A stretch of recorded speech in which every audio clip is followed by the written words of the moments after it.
Tātad, kad es gatavojos un arī braucot šurp, es domāju par tādu vārdu brīnīties.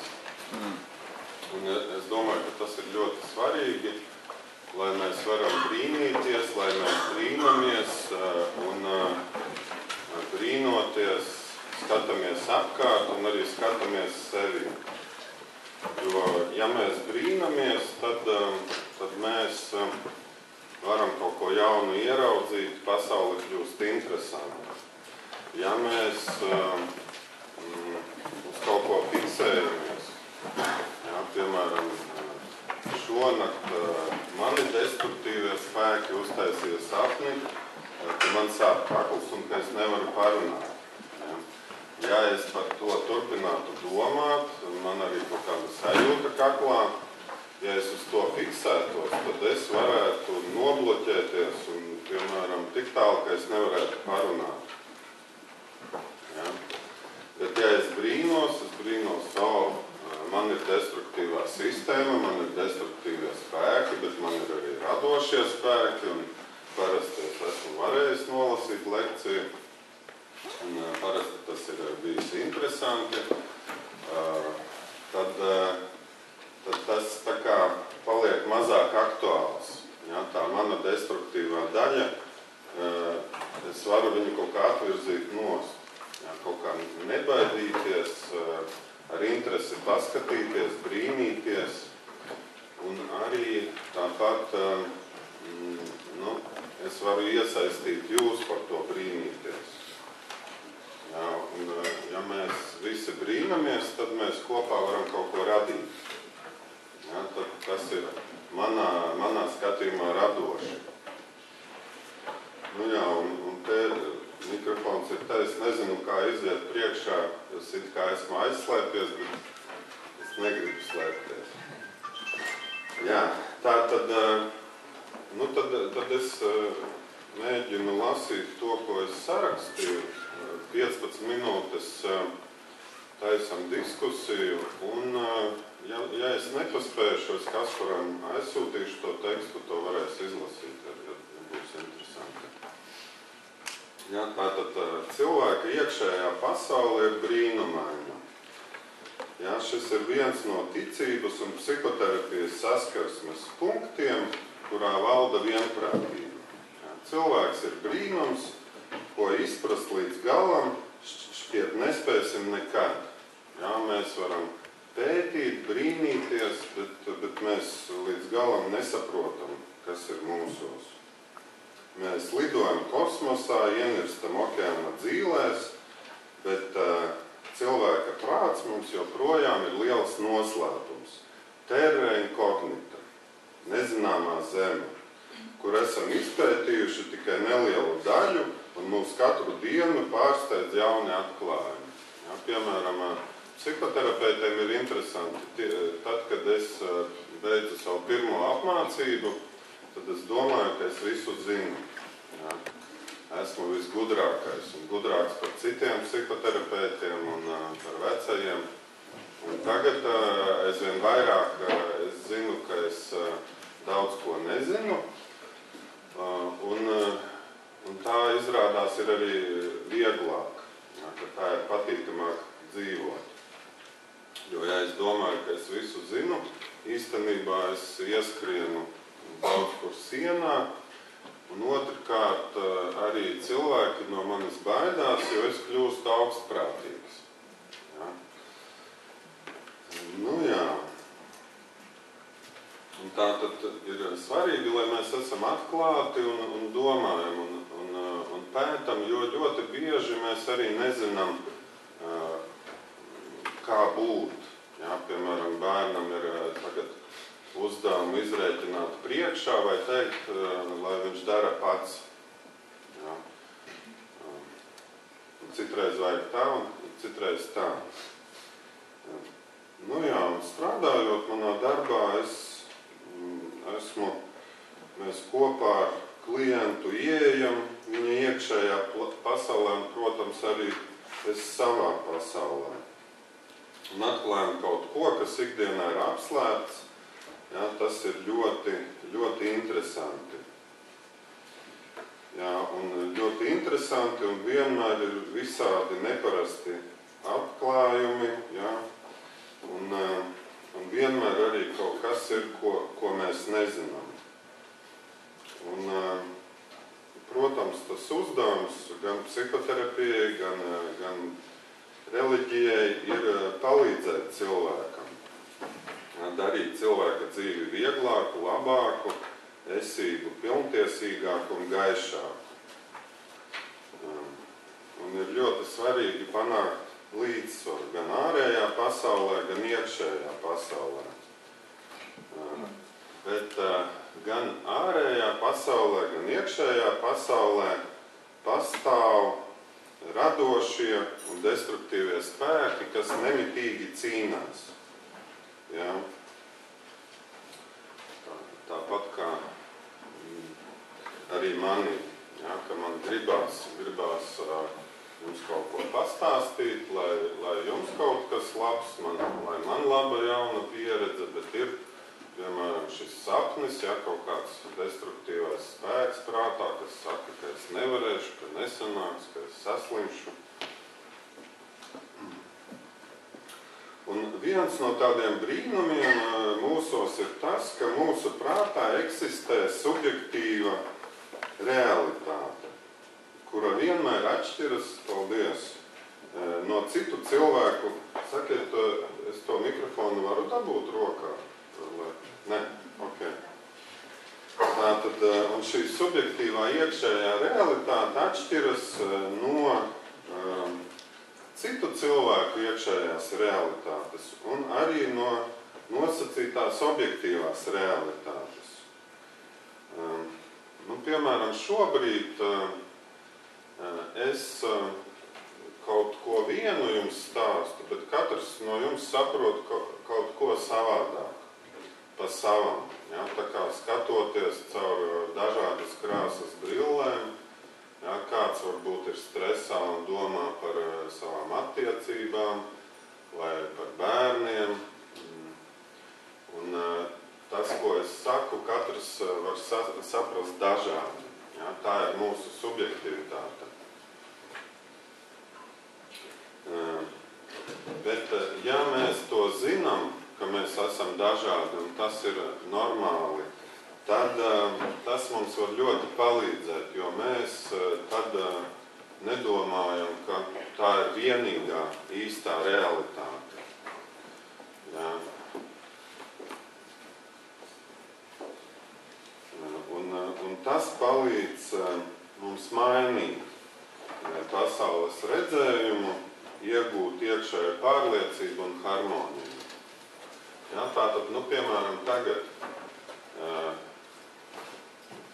es skatos uz dažiem no jums, un kāds varbūt ir drūms, un man ieskrien prātā doma, varbūt lekcija nav laba, un atkal skatos uz kādu citu, tas ieinteresēts un smaida, un tad man ir sajūta, jā, lekcija laba, bet tātad jau divas interpretācijas, bet es varu vēl būt tas, kurš to vēro un pēta, jā, interesanti, kas tas ir. Jā. Un jau pazīstot sevi, es zinu, ka neviena, ne tā otra interpretācija nebūs tāda vienīgā taisnība. Ja, kad es varu turpināt vērot, es varu būt arī vērotājs, kas to visu vēro, brīnās, un tad, kad es brīnos, tad man ir interesanti un patīkami. Ja, tāds iegūms no tā. Ja, bet arī tad, kad jūs kaut ko jautāsiet, man būs atkal jauna pieredze, ka jūs no sava subjektīvā skatījuma esat dzirdējuši kaut ko citu. Jā, un tad tāds pavisam parasts piemērs. Iet pa ielu divi puiši, divi klases biedri. Pretī nāk divas meitenes, kuras kaut ko viena otrai pasaka un sāk smieties. Pirmais puisis domā, super, es esmu iepaticies šīm jaukajām meitenēm. Jāmēģina iepazīties. Savukārt otrs puisis domā, atkal par mani smejas. viņas uzreiz ievēro, ka es esmu mazā auguma. Ja, tātad. Bet izrādās, ka patiesībā meitenes smējās par atgadījumu iepriekšējā vakara ballītē. Ja, tā kā būtu īstā realitāte, objektīvā. Un interesanti jau ir tas, ka abi puiši meiteņu smieklus uztver personīgi. Ja, ka viņi domā, ka tas ir saistībā ar viņiem, attiecinot to uz sevi. Tomēr arī šajā gadījumā tie tiek uztverti duāli. Ja. Viens puisis uztver situāciju kā labvēlīgu, bet otrs kā nelabvēlīgu. Ja. Bet, protams, ja mēs domājam vēl tālāk, ja, jaunas meitenes, jauni puiši, skaidrs, ka viņas arī paskatās uz tiem puišiem. Un, kad tāda realitāte, ka viņiem ir interese par puišiem, visdrīzāk arī eksistē. Ja, viņas varbūt runā par ballīti, bet uzmet aci tiem puišiem un kaut ko padomā. Ja, bet ko viņas padomā, tas te nav zināms, bet varbūt arī viņas padomā, tas mazā auguma tāds foršs. Ja. Tā tad atkal dažādas realitātes un dažādi līmeņi, un tāpēc mūsu prāts ir brīnums, ka vienlaicīgi tur notiek ļoti daudz. Ja, un pat ļoti bieži ir tā, ka divi oponenti strīdās, un kad visdrīzāk viņiem abiem ir kāda daļa taisnības. Ja, nav tikai tāda viena taisnība. Nu jā, un tas, ko saka mana pieredze, ir, ka šī subjektīvā iekšējā karte cilvēkam, jā, kāda šī iekšējā karte cilvēkam ir izveidojusies, tā arī atbilstoši cilvēks uztver apkārt notiekošo. Jā, kāda ir šī karte, tādā pasaulē cilvēks arī dzīvo. Tas ir līdzīgi kā reālajā ģeogrāfijā. Vienam ir tāda ļoti smalka karte ar visiem māju numuriem. Citam atzīmētas tikai lielākās ielas un mazo ieliņu muģeklī orientēties ir grūti, bet vēl ir kāds iespējams, kurš vispār ir sajaucis kartes un ar Rīgas karti staigā pa Liepāju, dusmojoties, ka neko nevar atrast. Ja, tas, nu, tā gribētos teikt, ka tā ir, ja, bet ja es pasaku, tā ir, tad atkal es kaut ko noliedzu, vēl kādu realitāti. Ja, un tā tad viens klases biedrs uzskata, ka dzīve ir interesanta un piedzīvojumiem pilna, otrs neredz dzīvē jēgu un nemitīgi pārdzīvo, ka ir maza auguma. Vēl, kas ir svarīgi, ka šo subjektīvo realitāti, subjektīvo karti nevar tik viegli izmainīt. Ja, ka tas ir ļoti grūti.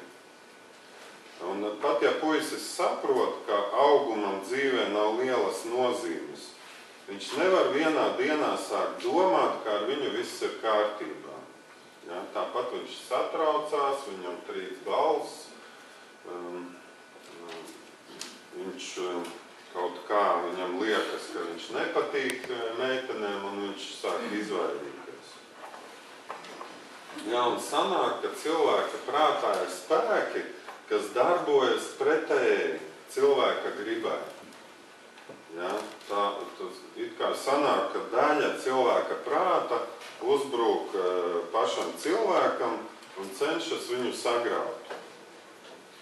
Ja, un, lai skaidrotu šo iepriekš aprakstīto situāciju, es tādu pieņemu, ka cilvēka prātā strādā radošie un destruktīvie spēki.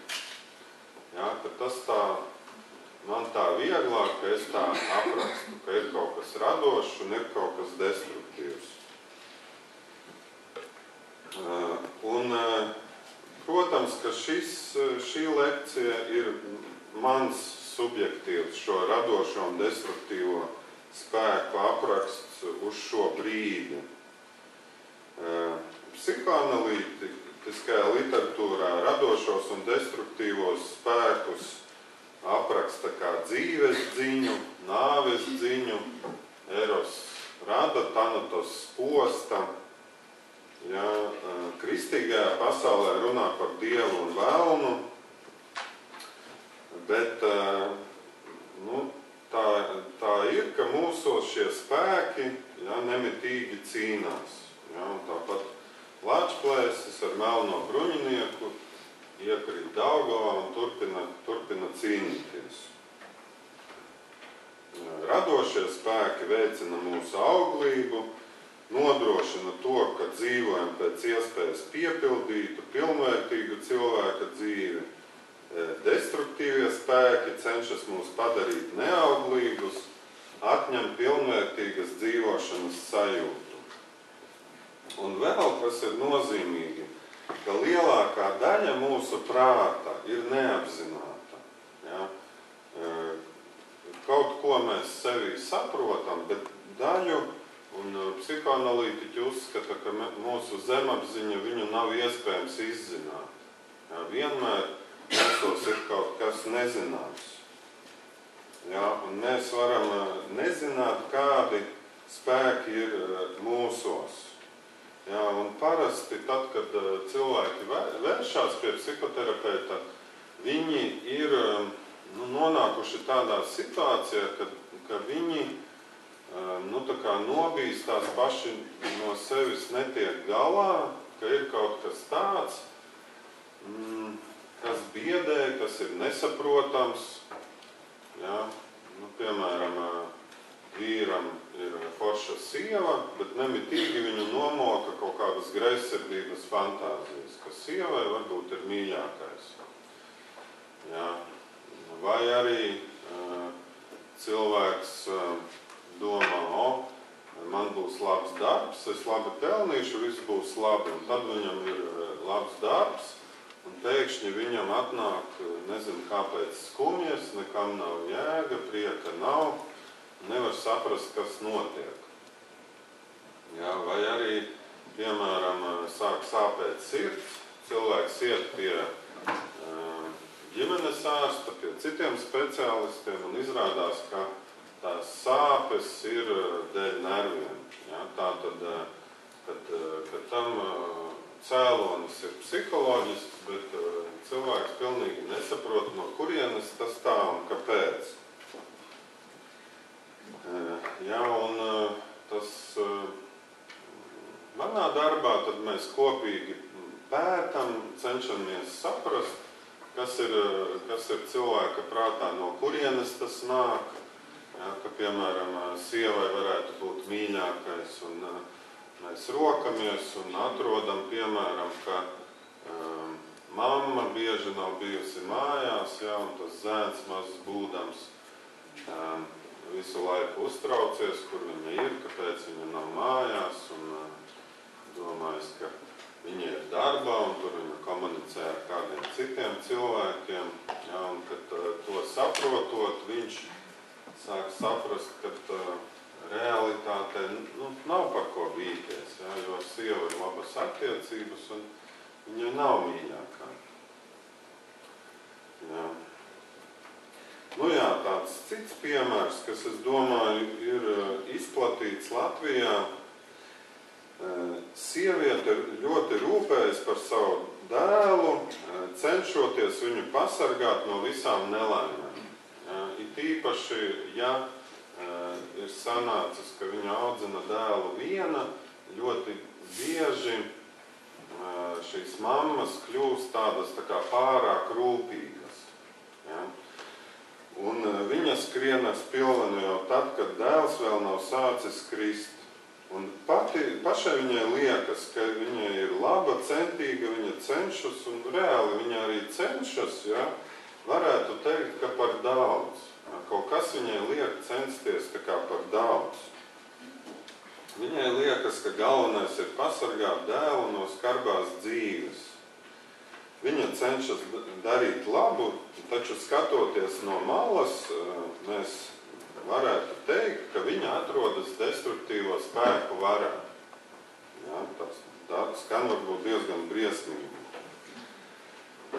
Jo, ja mēs papētītu dziļāk, tad var izrādīties, ka viņa netic, ka viņas dēls var izaugt stiprs. Jā. Viņa apzināti, viņa varbūt baidās, ka kaut kas notiks, ka tik viņš neizaug vājš, ka tik viņš nesāk dzert, ja? Bet dziļumā viņai ir lielas bailes un viņa netic, kas dēlam ir ļoti svarīgi, lai mamma ticētu, ka dēls ir foršs un viņš izaugs stiprs un foršs. Bet, ja viņai ir savas bailes, tad viņa nevar ticēt. Ja? Un viņa neļauj dēlam trenēties, kļūt stipram. Un kas tad ir sievietes zemapziņā? Viņas zemapziņā ir atmiņas par to, ka viņas tēvs ir dzēris, ja, bijis dzērājs un ir pametis ģimeni. Ja? Un tātad viņai tur zemapziņā ir nemitīgas bailes, ka dēls būs tāds kā tēvs. Ja, un viņam arī noteikti sejas vaipstos ir kaut kas no vectētiņa, ja, kaut kas līdzīgs, un tas viņu var likt neapzināti baidīties. Vēl kas var būt zemapziņā, ka viņa baidās palikt viena. Ja, viņai nav attiecība, viņa baidās palikt viena, un sanāk, ja dēls izaugs stiprs un aizies savā dzīvē, viņa jutīsies vientuļa. Ja? Savukārt, ja viņš izaug vājš, piemēram, alkohola atkarīgs, viņa varēs par viņu rūpēties visu dzīvi. Ja? Tātad, ja viņš izaug vājš, viņai tas sanāk izdevīgi. Ja? Skan briesmīgi, vai ne? Ja? Kas apziņā viņa ļoti cenšas, bet zemapziņā strādā kaut kādi citi spēki. Jā, un tas varbūt ir tas, nezinu, briesmīgākais vai sliktākais, ka bieži mēs varam censties kaut ko labu darīt, bet sanāk kaut kā otrādi. Jā. Un vēl var pat teikt, ka šie destruktīvie spēki izmanto mātes mīlestību un rada divus atkarīgus spēkus. Ja, tā destruktīvā programma, viņa tā kā valda par to mīlestības programmu un izmanto to mīlestību, lai abus padarītu vājus. Un ko tad ar to var darīt? Ja, ko varētu darīt?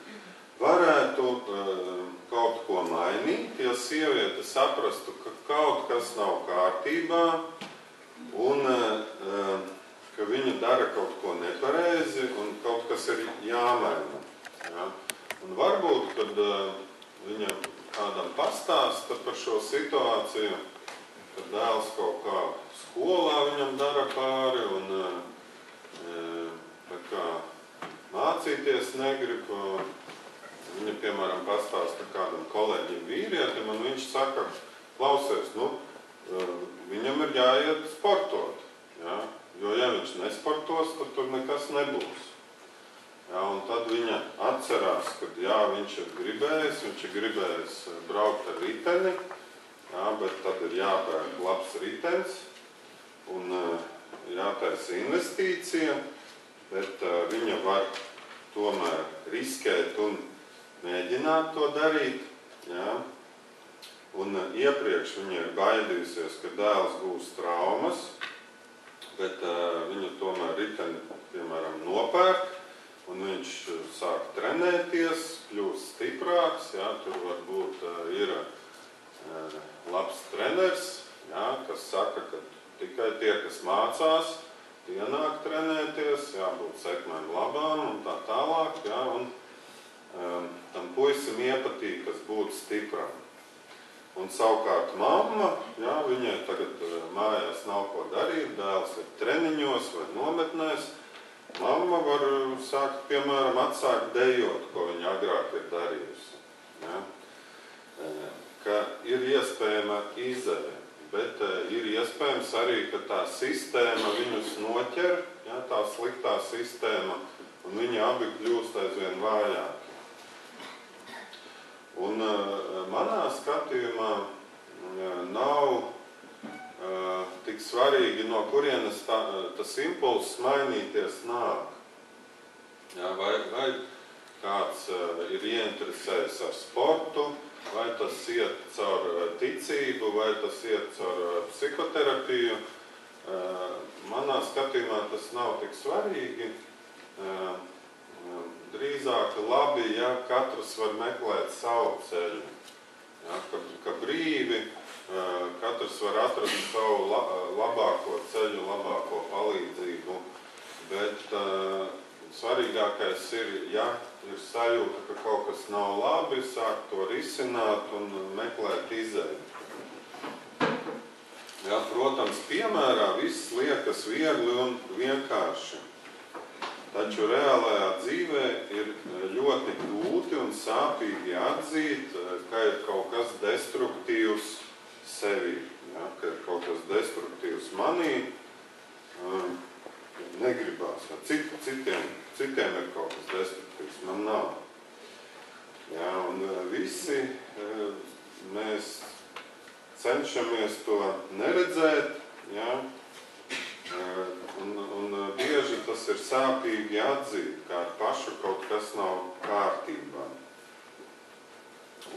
Taču īstenībā ielūkoties savas dvēseles un apziņas dzīlēs patiesībā ir liels varoņdarbs un cīņa ar iekšējo pūķi.